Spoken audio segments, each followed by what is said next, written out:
Welcome wizards to Unit 3 of Section 11, entitled Creating 3D.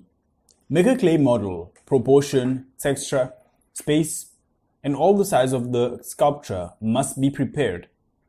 Working in 3 dimensions can be an interesting artistic challenge. There are several types of clay used for sculpture, all varying in terms of handling and finish. Oil-based modeling clay can appear unrefined and be tricky or hard for detailed work, but it stays soft and workable, making it good for practicing with. The other main type is pottery or firing clay, a water-based substance. Test for wetness. Dry clay will be difficult to work with, but it is easy to test if it is wet enough before you start. Pull off a small piece of the clay you intend to use and roll it in your hand until it forms a cylinder, about 1 centimeter in diameter and about 10 centimeters long. Bend the cylinder double, and if it bends smoothly, it should be usable. If it cracks, try adding some water. Avoid protruding shapes. You may have seen more advanced sculptors create figures and extended legs, but the chances are that they will have used armatures, long metal skeletons, structures that support the weight of the clay. Brass rods, aluminum wire, and other stronger materials can be used, but it is often easier to practice with more contained shapes. In this lesson, you will be sculpting the figure below. Requirements: small piece of cardboard or other firm surface, paintbrushes, skewers, toothbrushes, small rolling pin, small yogurt container, plastic placement, paper towel, air dry clay, which is white, and watercolor paints. The steps. Step 1.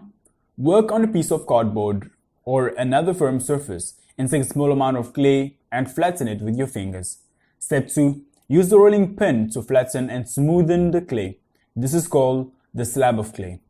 Roll a small ball of clay for the figure to sit on. Score a spot on the slab where the clay ball will go. Add slip to secure the ball. Press the clay ball onto the slab.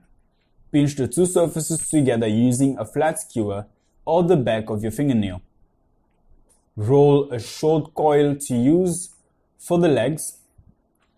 Bend the coil in half and attach it to the clay ball. Remember to score and add slip first.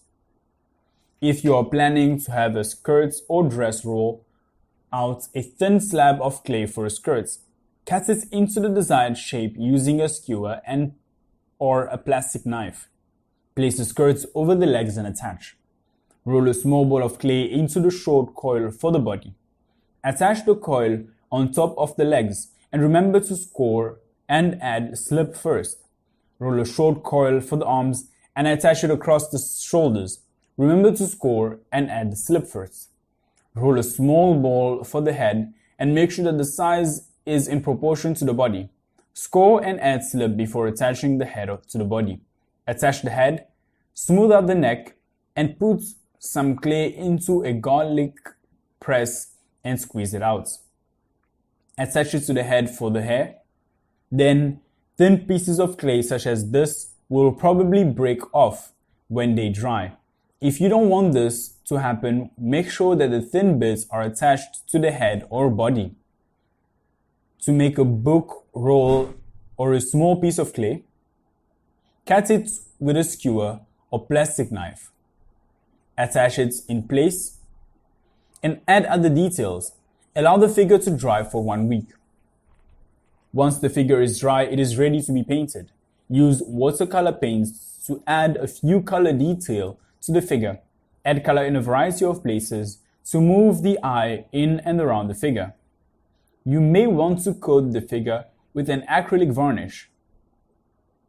Allow the figure to dry for 3 hours. The source of this lesson is Crayola Teachers, linked on your screen. Show off your sculpture to your classmates and comment on the activity on the table on your screen.